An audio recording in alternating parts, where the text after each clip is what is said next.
Hello students, it's chemistry time learning platform. Hi, I am Monica and today we will start our topic that is your cubic and tetrahedral complexes. देखिए students, हमने study कर लिया था crystal field theory के बारे में और हमने उसके बिहाव पे ऑक्टाहेड्रल कॉम्प्लेक्सेस को समझा था, जिसमें हमने पेयरिंग एनर्जी, लो स्पिन, हाई स्पिन कॉम्प्लेक्सेस के बारे में स्टडी कर लिया था और कुछ क्वेश्चंस भी हमने कर लिए थे। अब हम स्टडी करेंगे क्यूबिक और टेट्राहेड्रल कॉम्प्लेक्सेस के बारे में। देखिए स्टूडेंट्स, अगर आपको क्यूबिक समझ में आ गया तो आपको वहीं से हम टेट्राहेड्रल को समझ लेंगे, ठीक है। तो इसलिए पहले क्यूबिक को समझना जरूरी है, आफ्टर दैट आप टेट्राहेड्रल कॉम्प्लेक्स को समझेंगे, ठीक है। तो सबसे पहले मैं बताऊंगी कहाँ से आपका जो आप जैसे पढ़ते हो ऑक्टाहेड्रल के लिए आप पढ़ते हो, हमारे पास क्या है ना, जो टेट्राहेड्रल कॉम्प्लेक्सेस के लिए स्प्लिटिंग जो वैल्यू आएगी, क्रिस्टल फील्ड स्प्लिटिंग एनर्जी की वैल्यू जो आती है आपके टेट्राहेड्रल कॉम्प्लेक्सेस के लिए, वो आपकी होती है 4/9 ऑफ डेल्टा नॉट, ठीक है। अब 4/9 का मतलब क्या है कि डेल्टा नॉट ऑब्वियसली कम होगी किससे, ऑक्टाहेड्रल।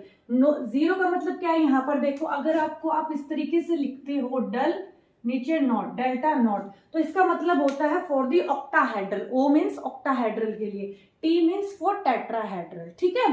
तो यहाँ पर कैसे आएगा डेल टी, मतलब जो आपके पास क्रिस्टल फील्ड स्प्लिटिंग की एनर्जी की आपने यहाँ पर जो ये वैल्यू निकाली थी ऑक्टाहेड्रल के लिए, वो क्या थी, डल नॉट। इस तरीके से ओ रिप्रेजेंट करता है आपका ऑक्टाहेड्रल, फाइन। तो इसी तरीके से जो टी है वो रिप्रेजेंट करेगा आपका क्या, टेट्राहेड्रल, ठीक है। तो अब यहाँ पर देखो आपके पास क्या है, इसकी वैल्यू आपकी 4/9 डेल्टा नॉट निकल कर आती है, बट मैं आपको डायरेक्ट नहीं करवाऊंगी, पर मैं आपको ये चीज ऐसे एज इट इज नहीं बताऊंगी, बल्कि एक डेरिवेशन के थ्रू समझाऊंगी कि कैसे आपकी वैल्यू निकल कर आती है, ठीक है। फिर उसके बाद हम क्वेश्चंस को ट्राई करेंगे, फाइन। तो चलिए स्टार्ट करते हैं। हम क्यूबिक के लिए स्टार्ट करेंगे, टेट्राहेड्रल वहीं से आपका जनरेट हो जाएगा, ठीक है ना। अब देखो स्टूडेंट्स, क्या होता है क्यूबिक के अंदर, हमें पता है कि क्यूब किस तरीके से आपका रिप्रेजेंट होता है, इस तरीके से।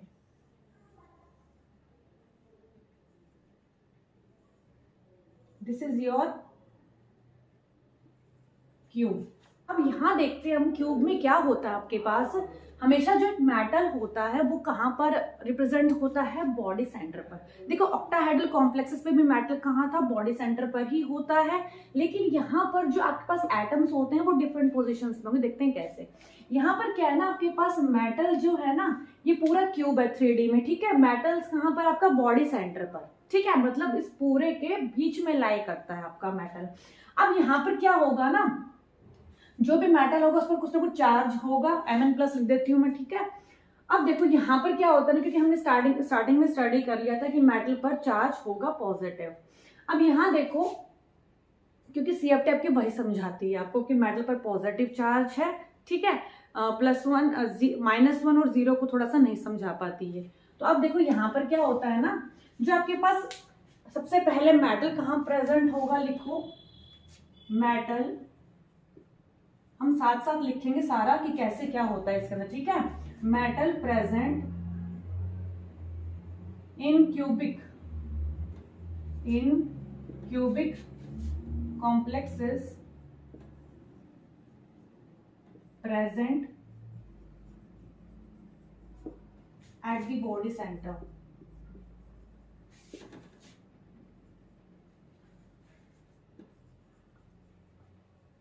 अब देखो यहाँ पर, अब मेटल आपका बॉडी सेंटर पर है प्रेजेंट। अब देखो यहाँ पर क्या होता है ना, जो लाइगेंड्स होते हैं आपके, ठीक है। हमारे पास जब हमने पढ़ा था ऑक्टाहेड्रल कॉम्प्लेक्सेस के अंदर, तो हमने वहां पर क्या स्टडी किया था कि ऑक्टाहेड्रल कॉम्प्लेक्सेस के अंदर जो आपके लाइगेंड्स होते हैं वो एक्सिस के अलोंग अप्रोच करते हैं। इसलिए हमने कहा था कि जो dx² - y² है और dz² है, उनकी एनर्जी ज्यादा होती है as compare to dx² dyz and dzx, ठीक है। तो यहाँ पर इसका मतलब मेरे पास जब ऑक्टाहेड्रल था, this is for octahedral and this is for cubic, ठीक है। तो ऑक्टाहेड्रल में मैंने क्या बताया था आपको कि यहाँ पर जो लाइगेंड्स होते हैं वो एक्सिस, यानी कि this is your x axis, ठीक है, this is your -x axis. तो ऑब्वियसली अगर x axis positive x axis के लॉन्ग तो -x के अकॉर्डिंग ऑब्वियसली आएगा, तो हम डेरिवेशन भी किया था। यहाँ पर क्या था, this is your Z axis, Y भी ले सकते हो, वो आपके ऊपर कौन सी एक्सिस किसको मान रहे हो, ठीक है। This is your minus Y, और जेड आपकी कुछ इसके परपेंडिकुलर होगी, ठीक है ना, 3D में। तो this is your Z and this is your minus Z, ठीक है। तो यानी कि एक्सिस के अलोंग ही मेरे पास क्या कर रहे थे, लाइगेंड्स यहाँ पर अप्रोच कर रहे थे, ठीक है। दिस इज योर लाइगेंड्स, इसलिए मेरे पास जो एक्सियल मतलब एक्सिस के अलोंग, ठीक है। एक्सियल कौन से होते हैं, D square minus Y square and D Z square, ठीक है। तो लाइगेंड्स वहीं से अप्रोच कर रहे थे, तो डायरेक्ट इंटरेक्शन हो रहा था किसका, मेटल के डी ऑर्बिटल्स का, यानी इसमें इलेक्ट्रॉन्स हो भी सकते हैं, कम हो सकते हैं, ज्यादा हो सकते हैं, डिपेंड करता है। तो कुछ ना कुछ तो इलेक्ट्रॉन्स होंगे, और साथ साथ में जो लाइगेंड है वो भी आपका क्या कर रहा है, एक्सिस के अलोंग अप्रोच कर रहा है। तो जो D X square minus Y square कैसे होते हैं आपके, D X square minus Y square, this is your D X square minus Y square, यानी this is your X axis, this is your Y axis. और D Z square का पर किस तरीके से होता है, this one is your D Z square. तो ऐसे था। तो एक्सियल, अब मुझे बताओ लाइगेंड्स अगर डायरेक्ट ऐसे ही अप्रोच करेंगे, मतलब इसी के अकॉर्डिंग, तो इसमें भी इलेक्ट्रॉन्स हैं, आपके पास लाइगेंड्स के पास भी इलेक्ट्रॉन्स हैं, तो वहां पर इलेक्ट्रॉन क्या होंगी, रिपल्शन ज्यादा होगी। इसलिए मेरे पास स्प्लिटिंग में क्या आता था, यहाँ पे D X square minus Y square और डी जेड स्क्वायर आता था, और नीचे क्या आता आपके पास, D X Y, D Y Z and D X Z, fine. But यहाँ पर केस कुछ डिफरेंट है क्यूबिक में, वो देखो कैसे, इसी के बिहाफ पे टेट्राहेड्रल स्टडी करेंगे, थोड़ा सा चेंज करके, फाइन। तो क्यूबिक के अंदर क्या होता है, नेक्स्ट पॉइंट लिखो। क्यूबिक में मेरे पास क्या होता है, जो भी लाइगेंड्स होते हैं वो कॉर्नर्स के थ्रू अप्रोच करते हैं, मतलब एक्सिस के अलोंग अप्रोच नहीं करेंगे। एक्सिस क्या होती है, इन फेसेस, मतलब जो फेस होता है आपका क्यूब का उसके अलोंग होती है, लेकिन जो कॉर्नर्स होते हैं वो कहां पर आपके, this is your corner 1 2 3 4 5 6 and this one is 7 8, यानी कि मेरे पास 8 कॉर्नर्स हैं, ठीक है। तो यानी कि जो लाइगेंड्स होंगे वो भी कितने होंगे, 8 होंगे। जितने कॉर्नर्स होंगे वहीं से आपका लाइगेंड अप्रोच करता है, यानी कि अप्रोच ऑफ लाइगेंड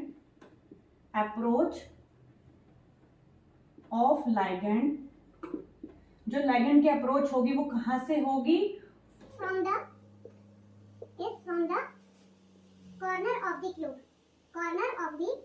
अब मुझे पता है कि कॉर्नर कितने होते हैं, क्यूब में 8 होते हैं, तो इट मींस लाइगेंड भी क्यूबिक में कितने होंगे, क्योंकि क्यूबिक पढ़ रहे हो, क्यूबिक में जितने कॉर्नर उतने लाइगेंड्स होंगे। तो नंबर ऑफ लाइगेंड्स कितने होंगे, नंबर ऑफ लाइगेंड्स अप्रोच कितने लाइगेंड्स होंगे अप्रोच कर रहे हैं जो कॉर्नर से, 8।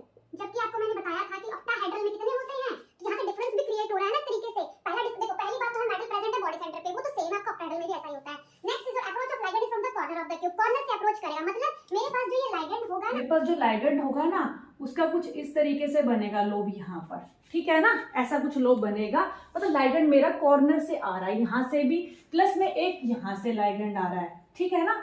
तो यानी कि अगर मैं एक कॉर्नर की बात कर रही हूँ सिर्फ, मतलब कि इस एक्सिस पे जो 2 कॉर्नर्स प्रेजेंट हैं, तो यानी कि 2 लाइगेंड्स अप्रोच करेंगे, यहाँ से भी 2 लाइगेंड, यहाँ से भी 2 लाइगेंड, यहाँ से भी 2 लाइगेंड। हम एक को मान के समझाऊंगी मैं आपको सारा, ठीक है, क्योंकि हम सारे पे ड्रॉ नहीं करेंगे, लेकिन इतना पता है कि सभी यहाँ से रिपेल कर रहे हैं लाइगेंड्स, कहाँ से, कॉर्नर के अकॉर्डिंग। अब मुझे एक बात बताओ, ये तो एक्सिस थी आपकी, ये क्या थी आपके पास, एक्सिस थी। कौन सी एक्सिस मान लेते हैं इसको, एक्स एक्सिस मान लेते हैं, ठीक है। अब यहाँ पर एक बात बताओ, देखो यहाँ पर क्या होता है, कितने लाइगेंड्स अप्रोच कर रहे हैं, 8 कर रहे हैं, क्योंकि 8 ही कॉर्नर्स हैं आपके पास, ठीक। अब देखो यहाँ पर मैंने पढ़ा था ऑक्टाहेड्रल में कि मेरे पास जो मेटल के ये वाले ऑर्बिटल्स होंगे, यानी इसके यहाँ पर तो हम बना रही, मैं आपको बता रही हूँ यहाँ पर, ठीक है। तो this is your D X square minus Y square, तो वो भी यहीं पर कहीं एग्जिस्ट करेगा आपका, मतलब इस तरीके से, ठीक है। और यहाँ पर जो है लाइगेंड का है, तो मैं कह सकती हूँ डायरेक्ट इंटरेक्शन हो रही है किस-किसके बीच में, मेटल और लिगेंड के डायरेक्ट इंटरेक्शन है, मतलब स्प्लिटिंग बहुत ज्यादा होगी। जितनी ज्यादा इंटरेक्शन, मतलब प्राइमरी इंटरेक्शन उतनी ज्यादा, सेकेंडरी इंटरेक्शन उतनी ज्यादा स्प्लिटिंग होगी, मैं ऑलरेडी आपको बता चुकी हूँ सब, ठीक है। तो इसका मतलब कि ये वाली स्प्लिटिंग उतनी ही ज्यादा होगी, फाइन। बट इस केस में क्या होता है ना, यहाँ पर पहली बात तो कॉर्नर से आ रहा है, मतलब एक्सिस से तो नहीं आ रहा। अगर मैं इसको ड्रॉ करना चाहूँ इसी चीज को, तो देखो कैसे ड्रॉ होगा। यहाँ पर ये वाला मान लेती हूँ, मेरे पास ये क्या था, कॉर्नर है 2, ठीक है, ये मैंने मान लिया। यहाँ मेरे पास मेटल है, फाइन, इतना समझ में आया। तो यहाँ पर देखो, यहाँ पर क्या होता है ना, अब क्या है ना, ये वाला क्या था आपके पास, ये वाला आपके पास मेटल का D square minus Y square वाला ऑर्बिटल, ये वाला, ठीक है। एक ड्रॉ करके बता रही हूँ आपको, एक ऐसे होगा। अब मुझे एक बात बताओ, जो यहाँ पर जो ये लाइगेंड होगा इसका ऑर्बिटल कुछ ऐसे होगा, फाइन, इसका भी इसी तरीके से कुछ होगा यहाँ पर। लेकिन मुझे एक बात बताओ, यहाँ पर जो D square minus Y square था, क्योंकि यहाँ पर तो मेरे पास एक्सिस है, ये वाली एक्सिस थी ना बीच में, ये बीच में एक्सिस है फेस के, और ये वाला क्या है, corner, this one is corner, और यहाँ देखो ये वाला आपके पास एक्सिस है, ये वाला कॉर्नर है। इतना समझ में आया? ठीक है, तो यहाँ पर क्या होता है ना, अब मुझे एक बात बताओ, ये जो है और आपके पास this one is your dxy, ठीक है, ये वाला क्या है आपके पास dxy ऑर्बिटल है, ये dx square minus Y square orbital. इतना समझ आया? यानी ये वाला dx square minus Y square वाला जो अप्रोच करा था लाइगेंड यहाँ से, वो वाला था। ये वाला कौन सा है, ये जो बीच में आएगा, इसके बीच में लाई करेगा, वो दिस वन। समझ आया इतना? क्योंकि देखो यहाँ पर अगर मैं बीच में ड्रॉ करूं तो वो dxy हो जाएगा, क्योंकि मैं इसको अगर ये देखो यहाँ पर ये 45 डिग्री एंगल बनाता है इसके साथ, एक्स एक्सिस के साथ, अगर ये वाला इसके साथ देखो यहाँ पर यहाँ कुछ आएगा, ये है ना, तो यानी कि जो एक्सिस पे है, एक्सिस वाला कौन सा है, ये वाला dx square minus Y square, तो ये वाला जो dxy है वो dx square minus Y square में कब कन्वर्ट हो सकता है, 45 डिग्री एंगल पर। इतना समझ में आया? देखो ध्यान से, dxy है वो इसके बीच में लाई कर रहा है, बीच में मतलब कि ये वाला आपके पास पूरा 90 होता तो ये कितना हो जाएगा, 45 डिग्री। यानी कि ये वाला जो मेरे पास एंगल होगा, ये वाला, this one is your 45 degree. देखो ध्यान से, ये D square minus Y square वाला ऑर्बिटल था, ये dxy है, ठीक है। तो इसके बाद मैं कह सकती हूँ कि dxy जो है वो कॉर्नर, जो dxy मेटल का d ऑर्बिटल dxy होगा, वो किसके साथ रिपल्शन क्रिएट कर रहा है, लाइगेंड के ऑर्बिटल के साथ। कहां पर, जो dxy है वो रिपेल करेगा कॉर्नर वाले लाइगेंड के ऑर्बिटल के साथ। इतना समझ में आया?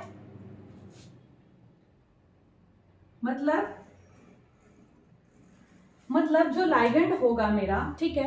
अब हमने क्रिस्टल फील्ड थ्योरी में तो ये पढ़ा था, देखो यहाँ पे ऑर्बिटल नहीं मान सकते हम लाइगेंड का, क्योंकि क्रिस्टल फील्ड थ्योरी में हमने ये पढ़ा था कि यहाँ पर सिर्फ क्या माना जाता है लाइगेंड को, एक पॉइंट, ठीक है, पॉइंट चार्ज माना गया, तो इसका ऑर्बिटल तो कंसिडर नहीं कर सकते। लाइगेंड है, सिंपल आ रहा है, अप्रोच कर रहा है, लेकिन हम किसके कंसिडर कर सकते हैं ऑर्बिटल, मेटल के। तो यानी मेटल का कौन सा ऑर्बिटल होगा, यहाँ पर dxy वाला, कहां पर, इस कॉर्नर पर, क्योंकि यहाँ तो ये कौन सा है, dx square minus Y square, तो ये वाला बीच में कौन सा होगा, 45 डिग्री एंगल पर, दिस वन, यानी dxy। तो इसको आप कन्वर्ट भी करोगे तो एट 45 डिग्री पर जब कन्वर्ट करोगे तो वो इसमें कन्वर्ट होता है। तो सिंपल हो गया बिल्कुल।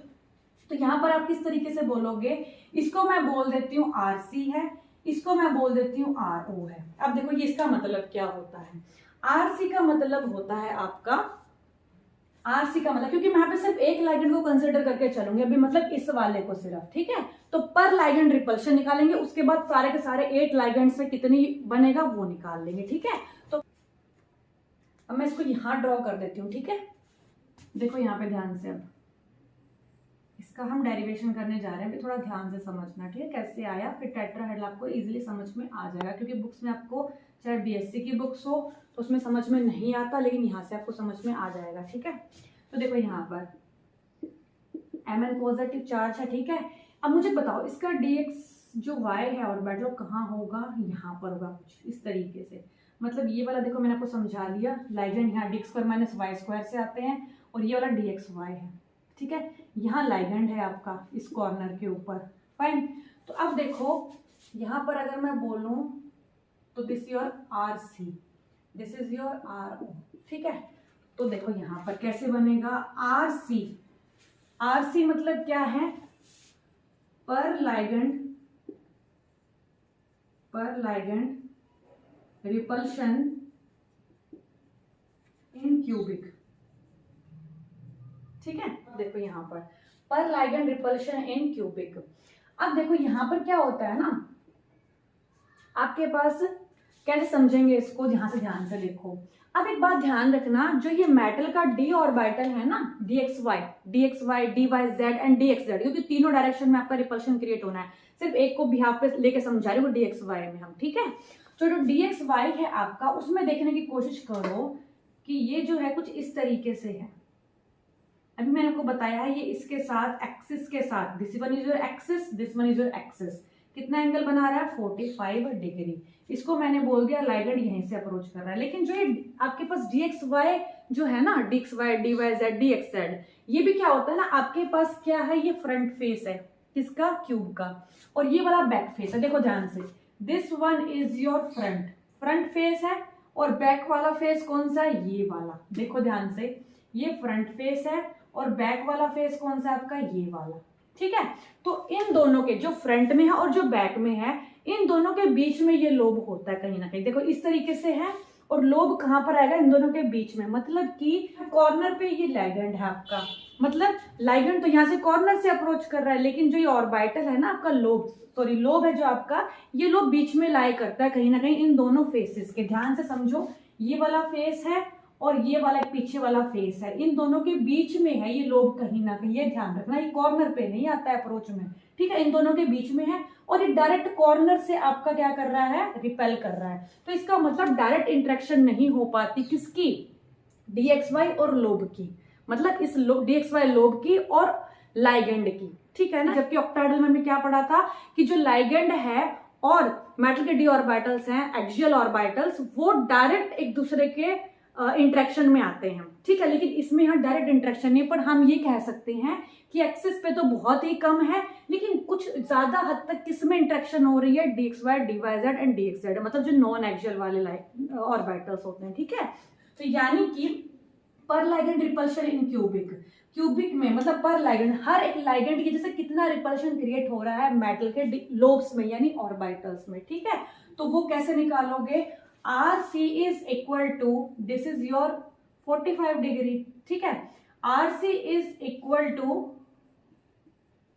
R naught. ठीक है, RC is equal to R naught cos 45। आप ऐसे ही करते हो ना इसको, RC नहीं ऐसे समझ लो तो एक चीज और देख लो ध्यान से, ऐसे बनता है कुछ, ऐसे बनेगा। ठीक है ना, तो ये कुछ आपका 90 degree angle, this one is your 45, this is your hypotenuse है आपके पास, और ये वाला क्या है, क्योंकि आपके पास cos थीटा क्या होता है, बेस अपॉन हाइपोटेन्यूज है ना, तो ये वाला बेस है, ये वाला आपके पास परपेंडिकुलर जो आपने खींचा है। ठीक है ना, तो बेस अपॉन हाइपोटेन्यूज क्या होता है, cos 45। ऐसे भी कर सकते हो आप यहाँ से इसको कनेक्ट करके। ठीक है ना, तो बेस अपॉन हाइपोटेन्यूज, बेस कौन सा होगा, this one RC upon R note, यानी बेस कौन सा है यहाँ पे, देखो RC ये था, ये आपके पास क्या है R नोट, तो RC upon R naught is equal to cos theta. तो यहाँ से RC is equal to R naught cos theta. Otherwise physics में भी बच्चे ये बहुत पढ़ते हैं, तो पता ही होगा आपको, साइन थीटा भी निकालते हैं हमको। साइन थीटा कैसे निकलता है, इसके परपेंडिकुलर वाले एंगल से, है ना, और cos थीटा आपके इस तरीके से निकलता है, RC is equal to R naught cos 45। ठीक है, इस तरीके से कर लो या फिर ऐसे कर लो। अब देखो यहाँ पर क्या होता है, जो R नोट है वो क्या होता है, पर लाइगेंड रिपल्शन इन ऑक्टाहेड्रल। ठीक है, अब देखो यहाँ पर क्या होता है ना, cos थीटा कितना पुट करोगे, 45 डिग्री, तो कितना आ जाएगा, RC is equal to R naught cos 45 degree, यानी मेरे पास cos 45 कितना होता है आपको पता ही होगा, 1 अपॉन √2।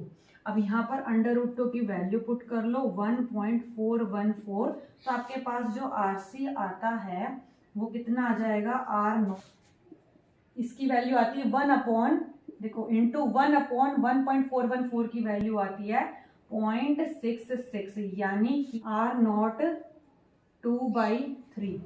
ये जो 0.66 वैल्यू है ना, इसी का जो 2/3 करोगे तो 0.66 वैल्यू निकल के आ जाएगी। ठीक है, तो यानी कि मेरे पास जो एक्सप्रेशन यहाँ से क्रिएट हुआ वो क्या हुआ, RC is equal to R naught into 2/3। Fine, अब देखो हमने पढ़ा था टोटल स्प्लिटिंग एनर्जी कितनी होती है ऑक्टाहेड्रल में, डेल नॉट, पूरा का पूरा, क्योंकि हमने पढ़ा था ना, ये गैप कितना था आपका, डेल नॉट ऑक्टाहेड्रल में। ठीक है, तो वहीं से निकलेगा ये एक्सप्रेशन। लिखो टोटल स्प्लिटिंग स्प्लिटिंग एनर्जी जो होगी in octahedral is equal to कितना था, डेल नॉट। ऑक्टाहेड्रल के लिए क्या सिंबल है, O। ठीक है, अब देखो टोटल स्प्लिटिंग एनर्जी ऑक्टाहेड्रल में तो हमने निकाल ली, अब हमें किसमें निकालनी है, अगर मैं पर लाइगेंड, क्योंकि मैंने यहाँ पे पर लाइगेंड की बात की हुई है, पर लाइगेंड रिपल्शन इन ऑक्टाहेड्रल, तो मुझे वही निकालना पड़ेगा पहले, है ना। तो अब मुझे एक बात बताओ, 6 लाइगेंड होते हैं आपके, 6 लाइगेंड की वजह से आपका डेल नॉट आता है, क्योंकि 6 लाइगेंड अप्रोच किए तभी आपकी जो स्प्लिटिंग एनर्जी थी वो इतनी थी, क्योंकि यहाँ पर 2 3 ऑर्बिटल्स यहाँ पर, 2 यहाँ पर। ठीक है, 6 लाइगेंड आपके अप्रोच करते हैं, जिसकी वजह से स्प्लिटिंग क्रिएट होती है ना, डल नॉट के बराबर। तो यानी कि मुझे एक बात बताओ, अगर 6 लाइगेंड की वजह से आपकी स्प्लिटिंग एनर्जी डेल नॉट है, तो 1 लाइगेंड की वजह से, यानी कि पर लाइगेंड रिपल्शन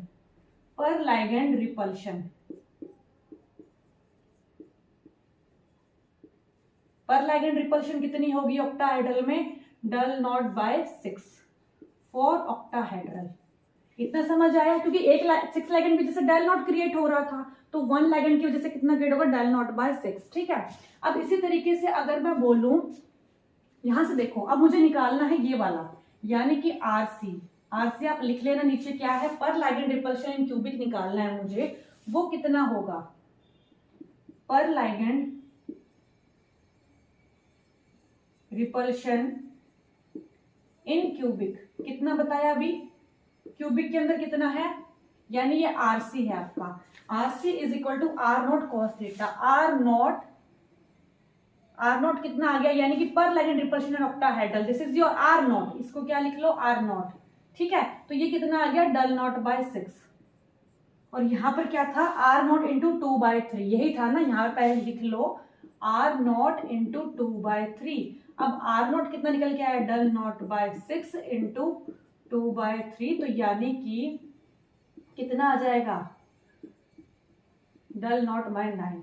तो यानी कि मेरे पास यहां से ये तो इतना निकल के आ गया, मतलब पर लाइगेंड रिपल्शन जो क्रिएट होगी, एक लाइगेंड की जिसमें इतनी रिपल्शन क्रिएट हो रही है, डेल्टा नॉट बाय 9, यानी कि ऑब्वियसली जो क्यूबिक में है वो कम स्प्लिटिंग होगी as compare to del naught. ये तो मुझे दिख रहा है यहाँ से पर लाइगेंड से। लेकिन कितने लाइगेंड है आपके पास? ये तो पर लाइगेंड है, यानी 1 लाइगेंड के लिए आपके पास रिपल्शन यूनिट है। तो मेरे पास, मुझे पता है कितने लाइगेंड है, 8 लाइगेंड है आपके पास। तो फॉर 8 लाइगेंड रिपल्शन, या फिर आप लिख सकते हो splitting in cubic complexes by 8 ligand. तो कितने रिपल्शन क्रिएट होगी 8 लाइगेंड की वजह से? एक की जैसे इतनी है, तो 8 की जैसे कितनी होगी? सिंपल मल्टीप्लाई कर दो, 8 डेल्टा नॉट बाय 9। तो यहां पर ये जो आपके पास आता है डेल सी आता है। डेल सी का मतलब क्या है? जो स्प्लिटिंग एनर्जी है क्यूबिक की वजह से, वो क्या होगी? इस तरीके से। और एक बात और बताओ मुझे, जो आपके पास dxy, dyz और dxz हैं, वो कहां पर आएंगे? ऊपर आएंगे, क्योंकि उनकी एनर्जी ज्यादा होगी। ज्यादा इंटरेक्ट कौन कर रहे हैं? नॉन एक्सियल वाले, जो एक्सिस पे नहीं है। अभी हमने डायग्राम से भी समझा है कि एक्सिस के अलॉन्ग अप्रोच नहीं करते, लाइगेंड आपके कॉर्नर से अप्रोच करते हैं, मतलब कि जहां पर मेटल का dxy, dyz और dxz ऑर्बिटल एग्जिस्ट करते हैं। ठीक है, तो अब यहाँ पर यानी कि जो dx² माइनस y² होंगे और dz² होंगे, मतलब एक्सियल वाले, उनकी एनर्जी कम होगी, और dxy, dyz और dxz इनकी एनर्जी क्या होगी? ज्यादा होगी। यानी कि जो Eg वाले हैं वो नीचे आएंगे, T2g वाले आपके ऊपर आएंगे। ठीक है, just reverse of octahedral complexes. अब मैंने आपको बताया था कि जो आपके पास यहाँ पर क्यूब बनकर आएगा, ठीक है, इन फेसेस के बीच में, इन दोनों फेसेस के बीच में आपका कहीं ना कहीं मेटल का d ऑर्बिटल है, और जबकि ये वाला जो है आपके पास वो सीधा कॉर्नर से आ रहा है, मतलब इसके, क्योंकि ये तो फेस के बिल्कुल कॉर्नर पे है ना, और जबकि ये वाला क्या है? इन दोनों फेसेस के बीच में, तो डायरेक्ट इंटरेक्शन तो यहाँ पर भी नहीं हो रही। इसका मतलब क्या है कि जो ऑक्टाहेड्रल वाला है उसमें तो डायरेक्ट इंटरेक्शन हो रही थी लाइगेंड्स और मेटल में, तो उनकी स्प्लिटिंग बहुत ज्यादा थी एज कंपेयर टू क्यूबिक। तो इसलिए यहाँ पर क्यूबिक की स्प्लिटिंग कम आती है एज कंपेयर टू ऑक्टाहेड्रल। आया समझ में? तो यहाँ पर 8/9, यानी कि कुछ ना कुछ पॉइंट्स में वैल्यू आएगी, कितनी आ जाएगी? इसकी वैल्यू कुछ 0.8 डेल्टा नॉट समथिंग, मतलब कि क्यूबिक वाली जो स्प्लिटिंग होगी वो कम होगी एज कंपेयर टू ऑक्टा। तो हमने यहाँ से कंक्लूजन निकाला, क्या निकाला? कि जो डेल सी है is greater than del octahedral is greater than del cubic. और अब हम निकालेंगे, इसी से डायरेक्ट निकालेंगे टेट्राहेड्रल। देखो कैसे निकालेंगे। अब यहाँ पर एक चीज है, क्यूबिक में मेरे पास 8 लाइगेंड्स थे ना, सब कुछ सेम होगा, बस वहां पर क्या चेंज कर दोगे? टेट्राहेड्रल में टेट्रा मींस 4, क्योंकि मेरे पास मेटल होगा सेंटर पे, ठीक है। और टेट्राहेड्रल किस तरीके से अरेंजमेंट होती है? कुछ इस तरीके से होती है आपकी, है ना। यहाँ आपके पास क्या होता है टेट्राहेड्रल में? इस तरीके का कुछ अरेंजमेंट होता है, ठीक है। दो तो प्लेन में होते हैं, एक आपके टुवर्ड्स, एक आपसे अवे, इसी तरीके से होता है। टेट्राहेड्रल में। तो यानी कि लाइगेंड्स कहाँ से अप्रोच करेंगे, इस तरीके से अप्रोच करेंगे। तो 4 लाइगेंड्स होते हैं टेट्राहेड्रल, टेट्रा मींस 4, तो 4 लाइगेंड्स, यानी कि जो मेरे पास 8 लाइगेंड्स थे अब वो किस में कन्वर्ट हो जाएंगे, 4 लाइगेंड्स के अंदर, ठीक है। यानी कि मेरे पास जो लाइगेंड्स अप्रोच करने वाले हैं वो अल्टरनेट कॉर्नर से करेंगे, मतलब अभी तक 8 कॉर्नर से हर एक कॉर्नर को छोड़ के, मतलब अल्टरनेट मींस एक कॉर्नर, उसके बाद एक कॉर्नर छोड़ के फिर नेक्स्ट कॉर्नर, यानी कितने कॉर्नर बन गए टोटल 4। देखते हैं कैसे। टेट्राहेड्रल में भी सेम यही सब लिखोगे आप कि मेटल सेंटर पे प्रेजेंट होता है, approach ligand from the corner of the cube, लेकिन जो नंबर ऑफ लाइगेंड्स होंगे वो कितने होते हैं टेट्राहेड्रल में, 4 होते हैं। अब वो किस तरीके से होगा वो देखो ध्यान से। यहाँ पर मेरे पास एक क्यूब है, this one is your metal, ठीक है। तो लाइगेंड्स देखो कहाँ से अप्रोच करते हैं, 1, ठीक है, एक फिर यहाँ से छोड़ देंगे कॉर्नर, नेक्स्ट कॉर्नर, यहाँ छोड़ देंगे नेक्स्ट कॉर्नर, यहाँ छोड़ देंगे नेक्स्ट कॉर्नर, ठीक है। तो कितने हो गए टोटल आपके पास, देखो 1 2 3 एंड 4 कॉर्नर्स पे आपके क्या होते हैं, अरेंजमेंट होता है। और किस तरीके से होता है देखो ध्यान से, यहाँ 1 2 3 and this one is your 4। तो ये कुछ टेट्राहेड्रल सा लग रहा है आपको, ये देखो यहाँ पर अरेंजमेंट ये कुछ इस तरीके से होती है, 4 इस तरीके से मिलकर, यानी मेरा पास मेटल ऐसे है, ये इस तरीके से कुछ आपका टेट्राहेड्रल अरेंजमेंट बन जाएगा लाइगेंड्स के साथ, ठीक है। तो अब देखो यहाँ पर ये बात क्या है, अल्टरनेट कॉर्नर मतलब 4 लाइगेंड्स। अब मुझे एक बात बताओ, यहाँ 1 लाइगेंड की वजह से रिपल्शन कितना था, अब मुझे किसके लिए निकालना है, टेट्राहेड्रल के लिए, ठीक है। तो मैं टेट्राहेड्रल के लिए लिखूंगी RT ना कि RC, क्योंकि क्यूबिक का था। तो 1 लाइगेंड के लिए कितना था रिपल्शन यूनिट आपकी, डेल्टा नॉट बाई 9 था, लेकिन मुझे निकालना है फॉर 4 लाइगेंड्स ना कि 8 लाइगेंड्स, क्योंकि कॉर्नर से अप्रोच हो रही तो ज्यादा डिफरेंस नहीं है दोनों में, सिर्फ यहाँ पे लाइगेंड्स आपके बदलेंगे। तो कितना आ जाएगा RT, 4 लाइगेंड्स की जैसे कितनी स्प्लिटिंग हो जाएगी आपकी, डेल नॉट बाई 9 इंटू 4, यानी 4/9 डेल्टा नॉट। तो दिस इज योर आंसर। अब मुझे एक बात बताओ यहाँ से, क्या टेट्राहेड्रल की स्प्लिटिंग और कम नहीं हो गई, पहले आपके 8 लाइगेंड्स थे क्यूबिक में, अब कितने हो गए 4 लाइगेंड्स, क्योंकि हर एक कॉर्नर पे पहले 2 यहाँ पर रिपेल कर रहे थे, जबकि अब क्या हो गया, सिर्फ एक आ गया यहाँ पे कॉर्नर पे जो रिपेल करेगा, पहले 2 थे यहाँ कॉर्नर पर। तो यानी कि इंटरेक्शन ऑब्वियसली पहले से क्या हो गई, कम हो गई, रिड्यूस हो गई। तो मैं ये कह सकती हूँ कि del naught is greater than del cubic is greater than del T, यानी टेट्राहेड्रल। अब देखो क्यों ऐसा है, डेल नॉट क्या सिंपल 1 डेल्टा नॉट होता है, यहाँ पर कितना हो जाएगा 8/9 delta naught, and this one tetrahedral में कितना होगा 4/9 डेल्टा नॉट, ठीक है। तो ऑब्वियसली ये आपका 1 है सिंपल, ठीक है। तो अब मुझे एक बात बताओ, सबसे ज्यादा वैल्यू किसकी आएगी, डेल्टा नॉट, मतलब जो स्प्लिटिंग एनर्जी की वैल्यू आती है वो ज्यादा किसमें होती है, सबसे पहले आपकी ऑक्टाहेड्रल में स्प्लिटिंग सबसे ज्यादा, मतलब अगर आपसे पूछा जाए क्रिस्टल फील्ड स्प्लिटिंग एनर्जी यानी गैप सबसे ज्यादा किसमें होगा, डेल्टा नॉट ऑक्टाहेड्रल में, आफ्टर डेट क्यूबिक में। मैंने इसकी वैल्यू लिखी यहाँ पर, del C is equal to 8/9 delta naught, ठीक है। फिर हो गया आपकी क्यूबिक की, आफ्टर डेट आपकी टेट्राहेड्रल की कितनी होगी 4/9 डेल्टा नॉट। तो क्वेश्चंस बहुत बार आ जाते हैं, आपको डेल्टा नॉट की वैल्यू दे देता है और टेट्राहेड्रल की वैल्यू पूछता है। तो सिंपल क्या करोगे, वहां पर आपको कैलकुलेट करने की जरूरत नहीं पड़ेगी कि नीचे से आप 0.6 करो 0.4 करो, आपको डायरेक्ट ये फॉर्मूला यूज करना है, जिसमें आप क्या यूज करोगे कि डेल टी, ये वाला आपके पास निकल के आएगी डेल टी, ठीक है। तो del T is equal to 4/9 delta naught, आप डायरेक्ट यूज कर लेना वहां पर, ठीक है। डेल्टा नॉट की वैल्यू गिवन होगी, 4/9 से मल्टीप्लाई कर दोगे, डेल टी निकल जाएगी, स्प्लिटिंग एनर्जी इन टेट्राहेड्रल। अब देखो किस तरीके से हम कैलकुलेट करते हैं इसको, ठीक है, वो टेट्राहेड्रल, ठीक है। क्योंकि ज्यादा टेट्राहेड्रल मैंने आपको क्यूबिक इसलिए करवाया ताकि टेट्राहेड्रल आप वहां से डायरेक्ट निकाल सको फॉर्मूला, ठीक है। टेट्राहेड्रल में क्या होता है आपके पास, यहाँ पर अभी हमने पढ़ा था just reverse of the octahedral, क्यों, क्यूबिक भी आपका जस्ट रिवर्स है, उसी तरीके से रिवर्स क्या होगा आपके पास टेट्राहेड्रल। तो यहाँ पर नीचे आएंगे आपके पास dx² minus y² and dz² orbitals, ऊपर आपके पास आएंगे dxy dyz एंड dxz, ये तीनों आएंगे आपके पास, ठीक है। और ये वाला आपके पास कितना होगा डेल टी, आप इसको लिखना, ठीक है, डेल टी यानी इस तरीके से, या फिर आप लिख सकते हो is equal to 4/9 delta naught. एक ही बात है, ये एक्सप्रेशन आपको ध्यान रखना है, फाइन। तो अब देखो यहाँ पर क्या होता है ना, इसको हम यहाँ पर E लिखते हैं, इसको हम यहाँ पर T2 लिखते हैं, ये ध्यान रखना। हमने ऑक्टाहेड्रल में कहा था T2G एंड EG, वैसा क्यों होता है, क्योंकि वहां पर क्या होता है ना, देखो यहाँ पर ऑक्टाहेड्रल के केस में क्या होता है ना, आप इस तरीके से बनाते हो,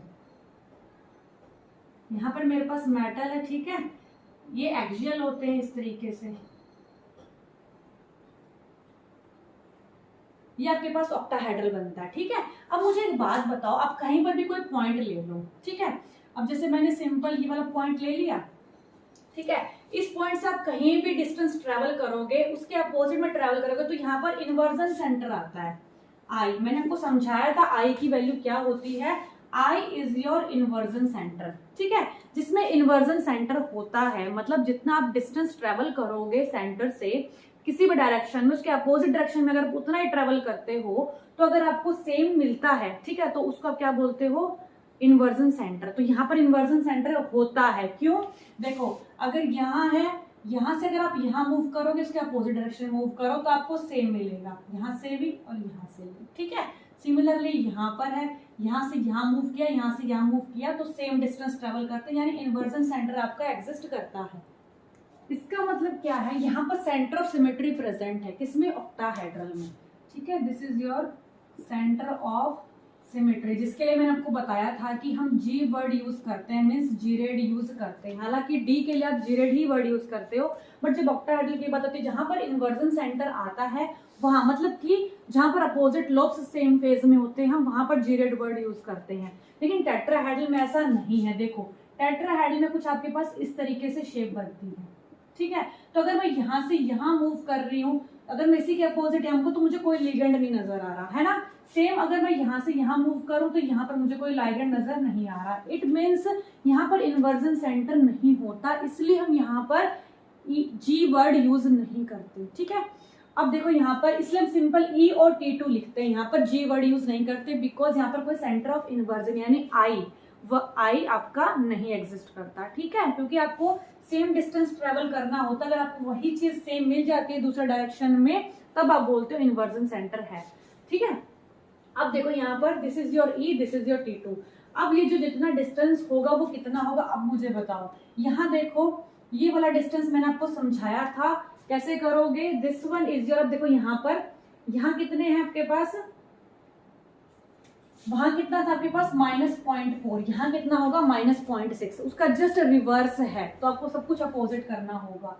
यहाँ कितना होगा +0.4, तो उसी तरीके से डिराइव कर लेना, सेम एक्सप्रेशन निकल के आएगा वैसा ही, बस यहाँ क्या है साइन अपोजिट हो गए। नीचे क्या था -0.4 था वहां पर, और यहाँ कितना है -0.6। अगर कोई ध्यान नहीं आता तो एक चीज याद रखना, यहाँ पर देखो इलेक्ट्रॉन कितने आ सकते हैं, 6 इलेक्ट्रॉन्स आ सकते हैं, तो नीचे 6 है, ठीक है। नीचे कितने इलेक्ट्रॉन्स आते हैं 4, तो ऊपर कितना हो गया 4, ताकि बैलेंस हो जाए सब कुछ, ठीक है ना। क्योंकि यहाँ 4 इलेक्ट्रॉन्स है और 6 और आगे तो टोटल 10 इलेक्ट्रॉन्स हो जाएंगे आपके। इसका मतलब क्या है ना, इसलिए मैंने यहाँ 0.6 नीचे यूज किया। ऐसे याद रख सकते हो ट्रिक से कि ऊपर कितने इलेक्ट्रॉन्स आते हैं 0.6 इलेक्ट्रॉन्स आ सकते हैं, 4 इलेक्ट्रॉन्स आ सकते हैं। तो 4 इलेक्ट्रॉन्स कितने चाहिए, क्योंकि डी ऑर्बिटल में टोटल 10 इलेक्ट्रॉन्स होते हैं आपके पास, है ना। तो 4 इलेक्ट्रॉन्स तो यहाँ पे हो गए, कितने ही कमी है 6 इलेक्ट्रॉन्स ही कमी है, तो 0.6 नीचे आ जाएगा। क्योंकि आप यहाँ पर इसका डेल टी के फॉर्म में लिख रहे हो, अगर आप डी क्यू के फॉर्म में लिखोगे तो आप 6 ही लिखते हो वहां पर, है ना। तो 6 डी क्यू आएगा या फिर 6 डेल्टा टी आ जाएगा, ठीक है। तो -0.6 और यहाँ पर कितना जाएगा ऊपर 0.4, क्योंकि ऊपर कितने इलेक्ट्रॉन से कमी है 4 इलेक्ट्रॉन से कमी है, क्योंकि 6 तो ऑलरेडी है। तो 10 बनाने, क्योंकि 5d ऑर्बिटल्स कैसे होते हैं आपके पास 1 2 3 4 5 जो डी जनरेट होते हैं, जिनकी एनर्जी यहाँ पर होती है, ठीक है। तो यहाँ कितने इलेक्ट्रॉन्स आते हैं टोटल 10। ऐसे ट्रिक से याद रख सकते हो 4 electrons plus 6 electrons total 10। Fine, नीचे है क्योंकि नेगेटिव है, क्योंकि एनर्जी कम है। नीचे आपके पास जो होती है, क्योंकि यहाँ पर सबकी एनर्जी सेम थी डी ऑर्बिटल्स की, नीचे आओगे तो नेगेटिव होगी, क्यों डिक्रीज करती है एनर्जी, रिड्यूस होती है, स्टेबल होता है मॉलिक्यूल। लेकिन ऊपर क्या होता है आपका जो कॉम्प्लेक्स है अनस्टेबिलिटी की तरफ मूव करता है, क्योंकि एनर्जी हाई है, ठीक है। इतना समझ में आया। तो चलिए अब हम नेक्स्ट टेस्ट के कुछ क्वेश्चंस को देख लेते हैं। अब यहाँ से देखो, अगर आपको ये चीज समझ में आ गई तो ये बहुत ही ज्यादा इंपॉर्टेंट होती है for the exam point of view से। आपके लिए ये वाली चीज बहुत इंपॉर्टेंट है, यानी कि नेट लेवल तक तो आपको ये चीज आपकी बहुत यूजफुल है, अदरवाइज +2 तक तो आपको यहाँ तक टेट्राहेड्रल का ही ज्यादा यूज बताया जाता है, ऑक्टाहेड्रल एंड टेट्राहेड्रल। हालांकि वो डेरिवेशन नहीं कराते, बट अगर आप करोगे, क्योंकि आपको क्या होता है ना, हर एक सब्जेक्ट को एक नॉलेज के बेस पे स्टडी करना होता है, ना कि उस चीज़ को आपने रटना है, क्योंकि हमें पता है एक्सप्रेशन क्या है, हालांकि आपको एक्सप्रेशन ही यूज होते हैं, बट एक नॉलेज होनी ज़रूरी कि वो चीज़ कहाँ से डिराइव होती है। ठीक है, तो आई होप को क्लियर हुआ होगा ये डेरिवेशन। और दूसरी चीज़ मैं आपको अभी कुछ क्वेश्चंस करा देती हूँ जो टेट्राहेड्रल के बेस पर है। ठीक है,